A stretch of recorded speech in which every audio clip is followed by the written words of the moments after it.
I'm Dr. Nikhila, gynecologist from Sai Swarupa Hospital. ఇవాళ మన topic అంతా కూడా సర్వైకల్ క్యాన్సర్ గురించి, అంటే దాని అవేర్నెస్ క్రియేట్ చేయడానికి చేస్తున్న వీడియో. కొన్ని ఫ్యాక్ట్స్ సర్వైకల్ క్యాన్సర్ గురించి ఫస్ట్ తెలుసుకుందాము. సర్వైకల్ అంటే సర్విక్స్ అనేది గర్భసంచి పై భాగాన్ని కింద వెజైనాని కనెక్ట్ చేసే భాగం. ఇక్కడ మీరు చూసినట్టయితే ఇది గర్భసంచి, యూట్రస్ అని అంటాము. ఇక్కడ కనిపించేది వెజైనా. ఈ రెండు భాగాలను కనెక్ట్ చేసే ద్వారాన్ని మనం సర్విక్స్ అని అంటాం. ఎప్పుడైతే ఈ సర్విక్స్ ద్వారం అనేది మనకి ఇన్ఫెక్షియస్గా గురవుతుందో అది మనకి సర్వైకల్ క్యాన్సర్ లాగా ప్రజెంట్ అవుతుంది. So first thing is, cervical cancer అనేది second most common cancer worldwide. Cervical cancer అనేది మనకి యూజువల్గా వచ్చేది, ఎక్కువగా ఎఫెక్ట్ అయ్యేది because of human papilloma virus, HPV virus అని అంటాం.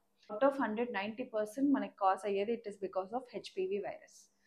Now let us know about the risk factors. ఎవరు దీనికి బారిన ఎక్కువగా పడతారు, ఎటువంటి జాగ్రత్తలు తీసుకోకపోతే అనేది తెలుసుకుందాం. There are few important things. First thing ఏంటంటే multiple sexual partners, unsafe sex. Third thing is habit of smoking. Fourth, long use of oral contraceptive tablets, misuse of anti abortion pills. Fifth thing వచ్చేసి family history of cancer already ఉన్న వాళ్ళకి.